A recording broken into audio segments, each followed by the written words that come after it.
So, hello again. Welcome back, everybody. And now we're going to get to the conversation. For today's Prosocial, I mentioned earlier, we took the unusual step of inviting 4 guests, but given the gravity and urgency of today's topics, we thought such greediness was warranted. Each of our guests today work with responsible tech organizations that have thought deeply and carefully about what platforms can practically do to minimize the risk to election integrity and social cohesion this election year. We want to get to the conversation, so I'm going to be leaping over introductions, but you'll find links to everyone's relevant publications from the organizations in the event doc, which I'll post again in a moment. Full transparency, before today, we asked each of our guests to share their top recommendations. And so to start the discussion, we're just doing around hearing from each one about one of their top 2 recommendations. Ravi, we're going to start with you. Talk to us about rate limits, which was one of the more popular recommendations among this panel. How should platforms be thinking about rate limits? Why did the Neely Center include them as one of the 2 most effective ways to preserve election integrity? Yeah, so thanks for having us, by the way. And I'm excited that people are interested in design. My experience is that you can't moderate yourself out of these issues. Like if you design your platform wrong, then you're kind of sort of bailing ship out of a leaking boat. And so once you've sort of plugged the holes in your boat, then maybe you can start to moderate on top of that. So just excited for the conversation, the design. As far as rate limits. One thing we've noticed, so I used to work at Meta for about 4.5 years. One thing that's kind of true of all distributions in society, all variables are just not evenly distributed. It's usually a small group of people who are responsible for a lot of things, and that's true about online commentary about politics. We've all seen like the rhetoric around like, Israel and Palestine today. I think there's actually probably a large middle ground of people who just sympathize with, think that killing civilians is bad in general. But, a lot of discussions get hijacked by extremes on both sides.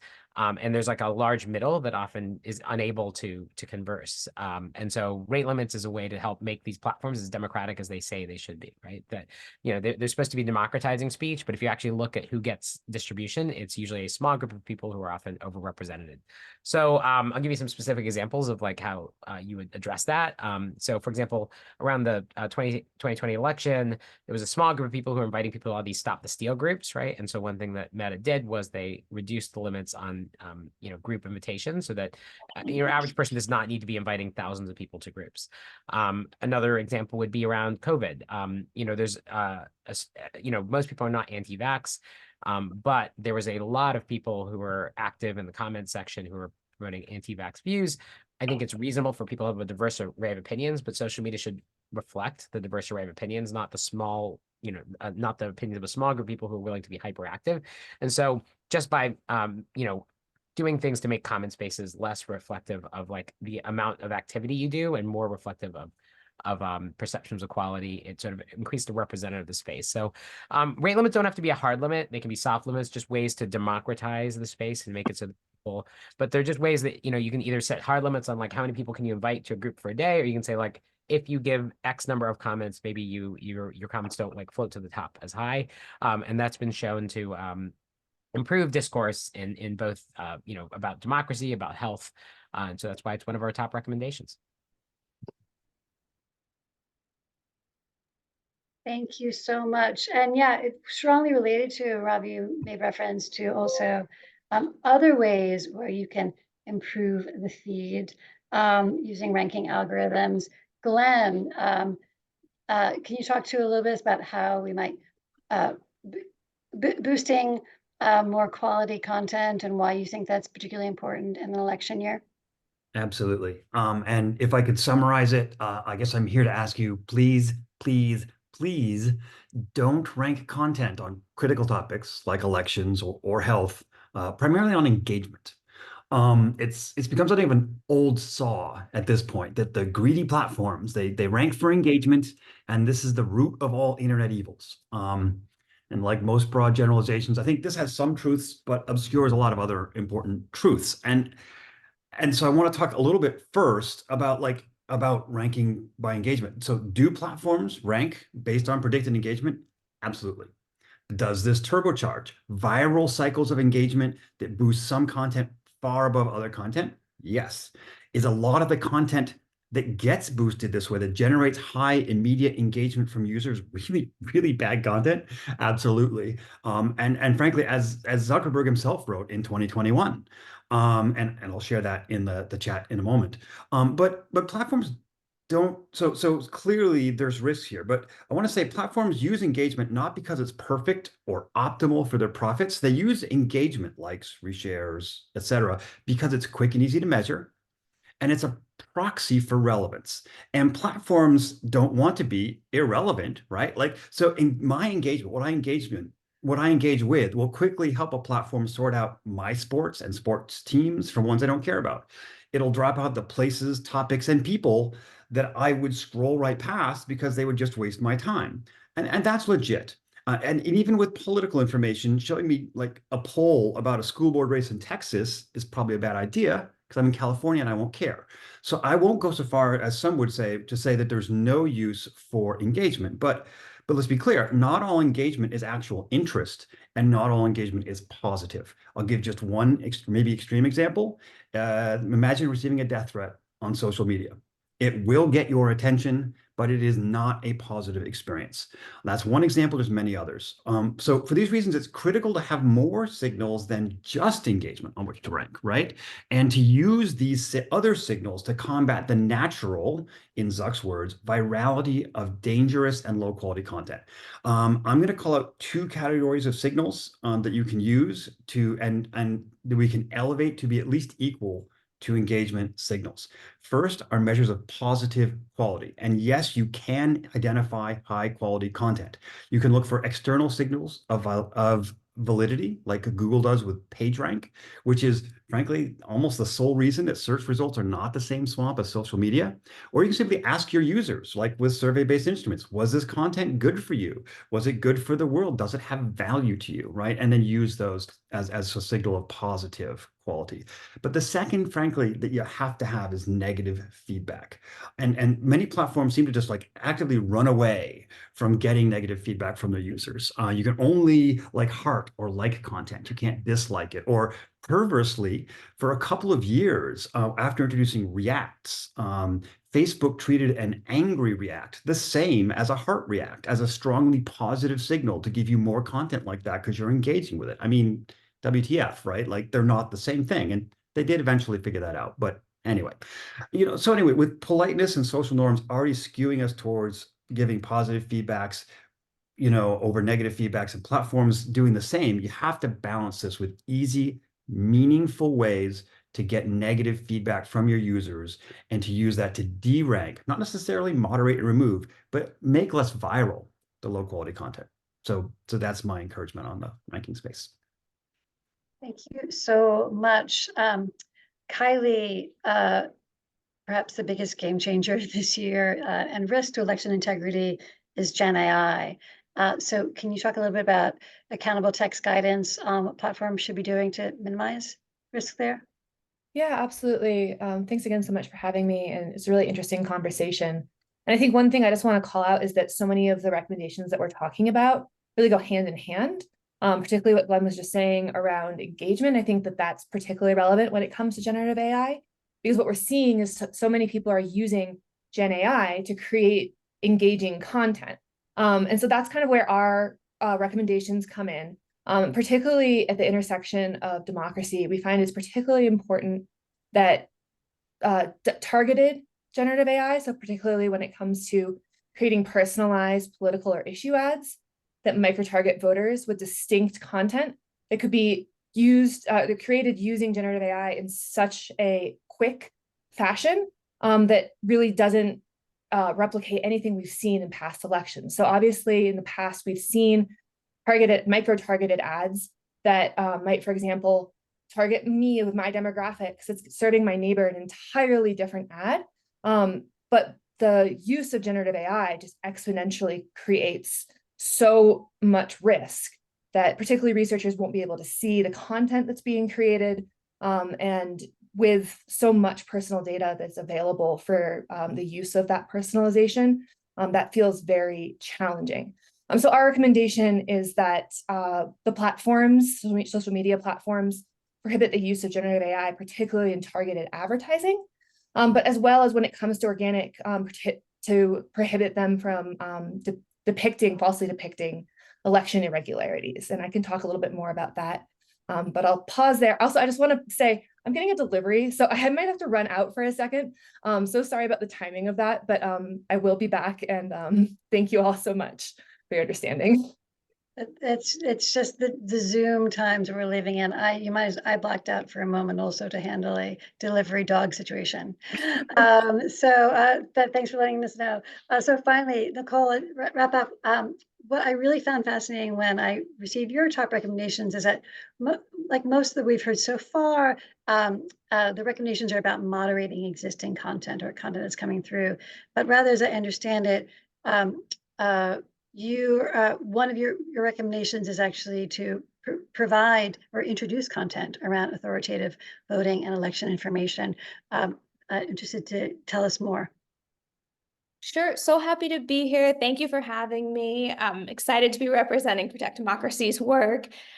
So when we were doing some research into what was most important and what is also implementable across platform types, I think one thing that we wanted to keep in mind in developing Protect Democracy's recommendations is there's not just one type of platform that is really making up the online information ecosystem anymore. This is a pretty significant change since 2020, and that at that point, we were really having the information ecosystem dominated by a few legacy social media platforms. That is just not the case today. And there's actually 3 different types of platforms that really are important players. And when we think about the information ecosystem, there are the social media platforms, no doubt. There are messaging platforms, including encrypted messaging platforms.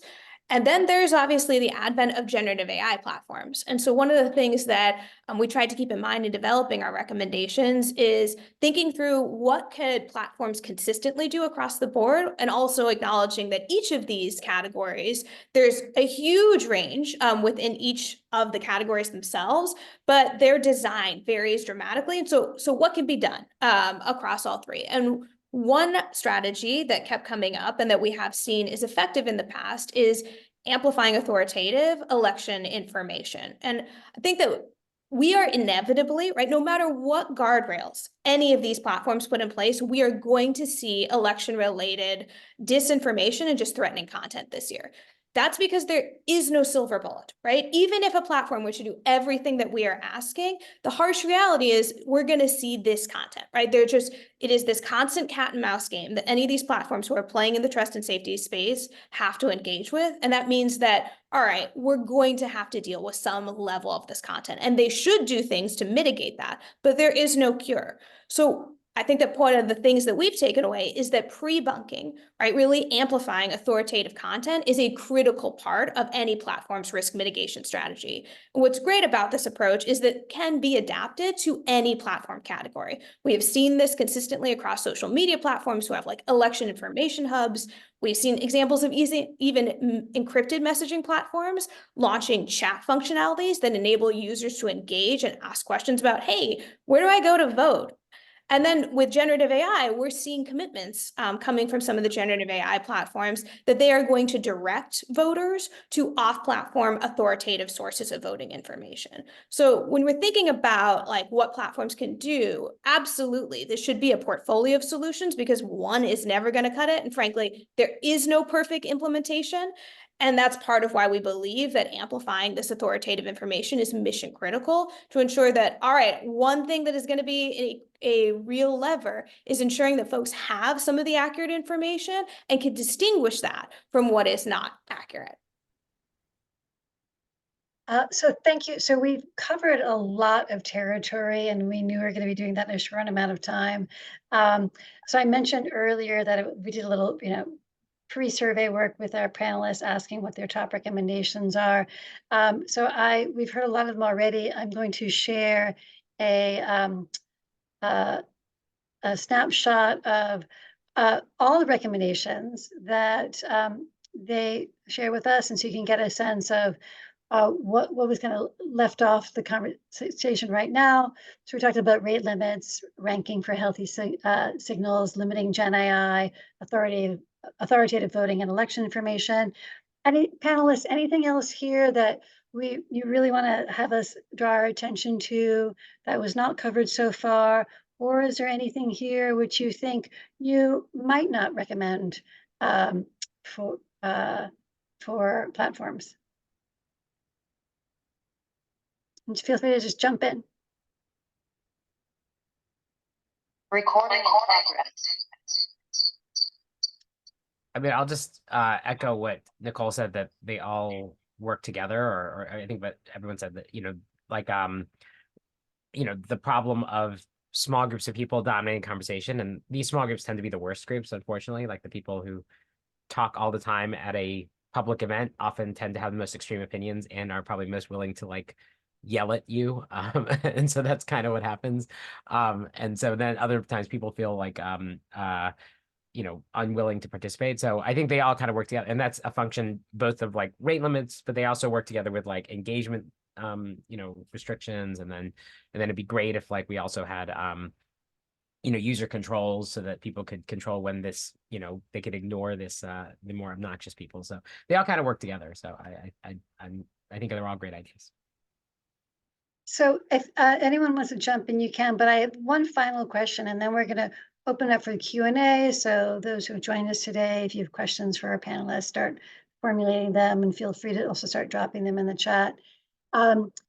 Sometimes, ideally platforms would be doing all of these things, but particularly we're thinking of smaller and mid-sized platforms, which might have constraints, resource constraints.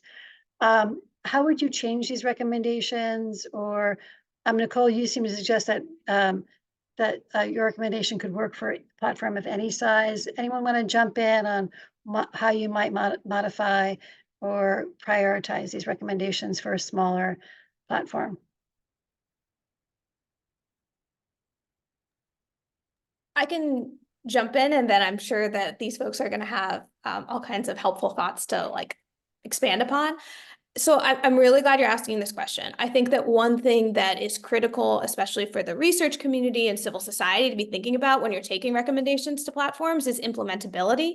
There is the ideal state of one day where we hope to be, and then there's the harsh reality of where a lot of these platform teams, including at some of the bigger platforms, but especially in the case of like a 0 to 1 startup, or platforms that are maybe like dealing with just the harsh reality of resource constraints, which, like, having worked on some of these teams, I can attest to the fact that those resource constraints are real.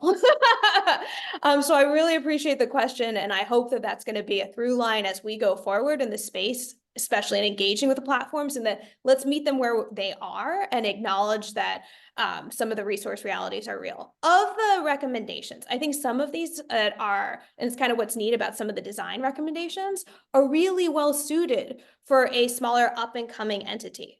Some of the recommendations, like rate limits, for example, really play upon protections that could be very similar to spam protections.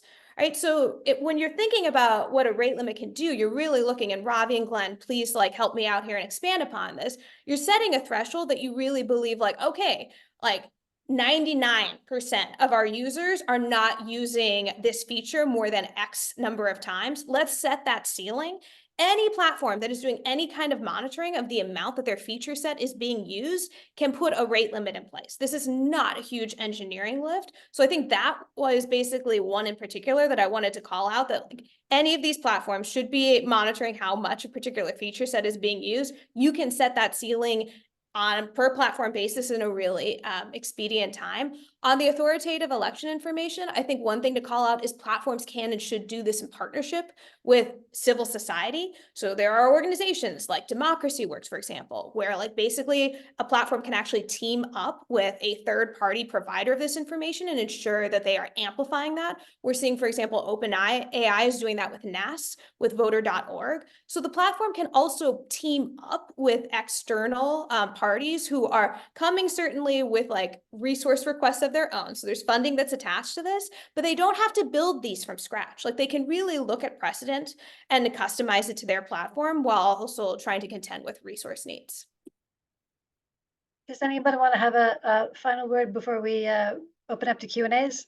Glenn. I'll throw in two things, thinking in terms of resource constraints and smaller platforms, even though I've also been at one of the bigger platforms. And really just two suggestions for people on platforms. First is, don't let the perfect be the enemy of the good, right? Like, we're in a situation where we need to act. There's clear harm happening. Lives are at risk. Election quality and purity and correctness of the people's ability to self-govern is at risk. So let's do the things we can do now.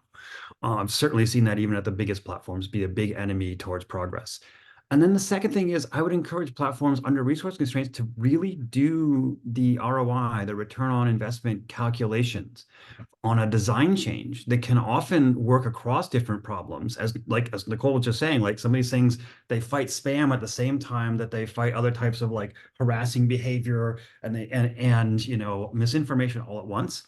And those same design changes often will have a near zero maintenance cost, especially as compared to like big moderation teams and efforts that are always organized around specific harms and, you know, and require continuous investment. So make the investments that will keep working for you, not the ones where you have to keep investing.